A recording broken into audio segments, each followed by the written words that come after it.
Local breaking expert Julius Jenkins from Heroes Rise Street Dance Academy. Good morning. Good morning. Literally, we didn't get a chance to talk to you beforehand. So glad you're here. It's all good. So How are glad you? you're Good here. to see you again. Doing great. Doing great. I don't know about expert, but I'll do my best. Well, better than us. You're officially expert. So deal with that tag. Because we're giving it to you. We're super excited because we grew up, kids in the 80s, breaking to electric boogaloo. Oh, I changed my so life. much better. It was like, and I literally brought The my second cardboard. one, yeah. I had my cardboard because back in the 80s, when my friend Kevin used to break dance, My friend Kevin. Kevin used to carry around his own cardboard. What is Kevin doing now? I don't know. I don't know if he's Find Kevin, breakdancing find that anymore. At our age, cardboard. he's probably not doing that But anymore. let's do that history a little bit. Let's go back to the 80s and get to where we are now, because I think depending on how much folks have continued to follow breakdancing, it was awesome, it is awesome, but it's different. It's evolved. Can you get into that a little bit?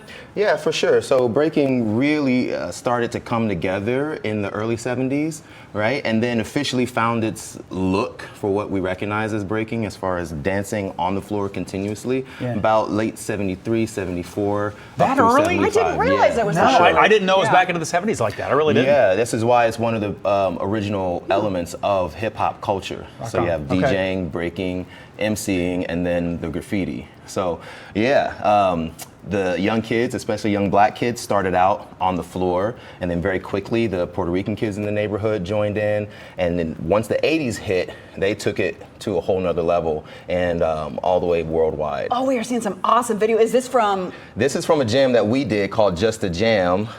This was in a space that we were partnering with a school over on the east side, and that is one of my very good friends, Coy Roy, and he's right now exhibiting a style called popping. So popping is the electric robotic kind of style where you're hitting and shaking the body. Look at that. Just the flow of it. Doing I just some want to tuts go right now. Do you have any actual bone in your body, or is it just all cartilage? It really is. It is fascinating to watch. That is breaking for sure, and that is a guy named Busy Brooks. And that's a jam actually in Cleveland. Okay. That's another breaker, Heat Rock from New York. Wow. See, I didn't realize that this still was something where you had exhibitions like this all over still. So the fact that it's in the Olympics is kind of bringing that to light. Is that super exciting for you that, your sport is finally in the Olympics? Yeah. And, there's some debate back and forth about whether it's good for the culture or not, because ultimately this is a dance first. It's an art form first, so some people were a little skeptical about it showing up on the Olympic stage and people looking at it as a sport and forgetting that there is an art and a culture and a history that goes along to it. Okay. But I think so far everybody involved have been very diligent about making sure that the culture and the history is connected to the movement as breaking makes its progression into the Olympics. How will it be judged and scored? Because I wouldn't even know, but I wouldn't know how to judge a diver either, other than the splash. But so what?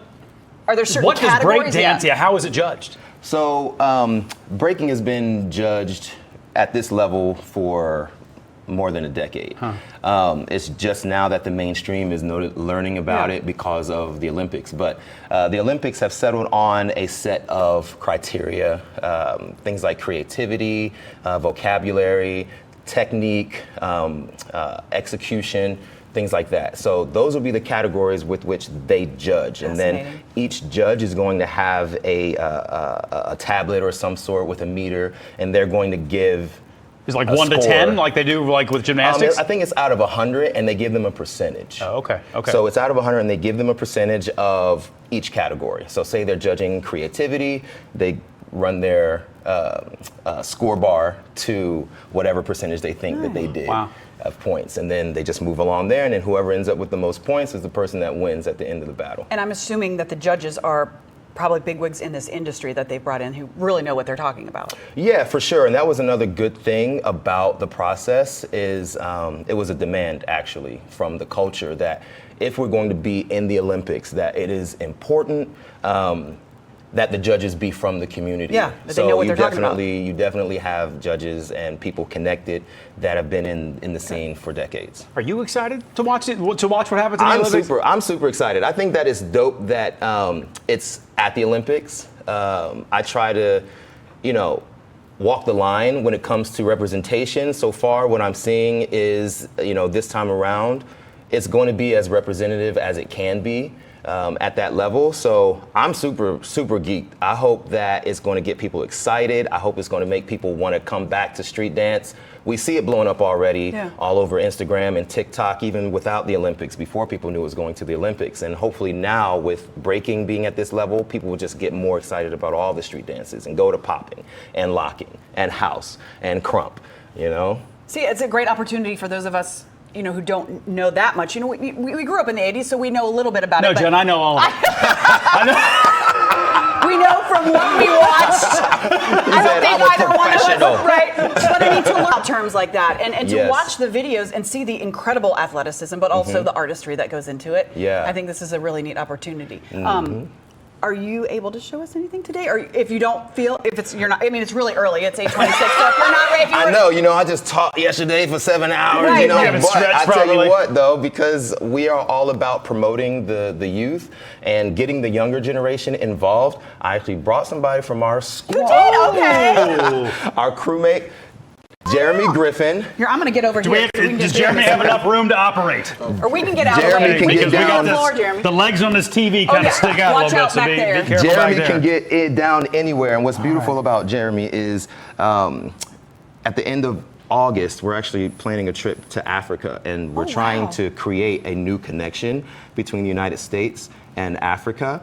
I'm hired to go there to teach, and I would love to try to bring Jeremy along. So hopefully through our nonprofit, people will be able to support Jeremy, help get his plane ticket. We've got everything else covered. But Before we see Jeremy, could you tell us the nonprofit, like where people could go if there's a place to donate or? Absolutely. So we have a website, heroesrisecincinnati.com.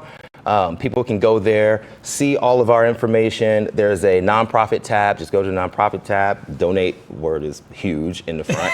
There it is. And hit the donate, and it comes up immediately. So whatever you can give, we want to get Jeremy and other young people as much experience in the street culture as possible and support them if they want to make this a career. That's fantastic. All right, Well, let's turn it over to Jeremy. Unfortunately, we don't have any music right now, but, but Jeremy he's got the music can inside, freestyle, you know what I'm right? saying? yeah. Let's go, J. Ray. Oh my gosh.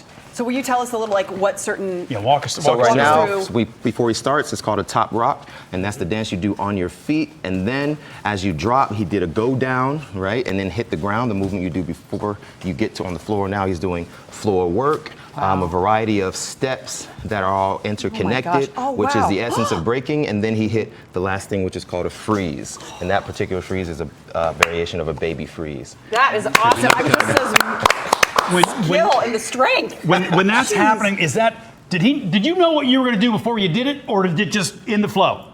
Yes and no. Yes and no. Yeah. Yes You and kind of no. let it That's take love. you And where that's it the goes. beautiful, I'm sorry, that's the beautiful thing about street dance is you learn techniques. Yeah. You learn foundation.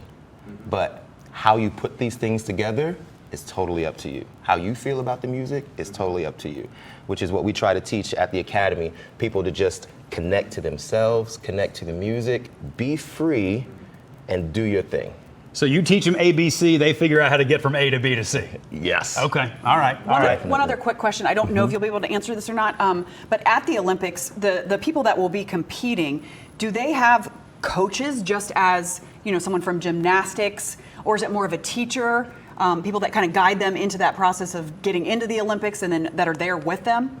Absolutely, absolutely. It's just like any other Olympic team. So this is Team USA representing breaking. So they absolutely have coaches. They have an entire team that's working out with them, that's giving them pointers on technique, that's giving them, ideas for sets, like how to do things, like the whole nine. Anything that you would expect from any other sport in the Olympics is being given to them as well. So they got top tier representation for sure. Oh my gosh, I cannot wait to watch. We will get a link up for Heroes Rise at local12.com if you want to find out more about that. Thank you both for being here. Yeah. No doubt. Thank you. Thank you, we appreciate it. Sure, you can stop watching, but let's be honest, you want to know more. Tap the links or even better, click subscribe to stay in the know.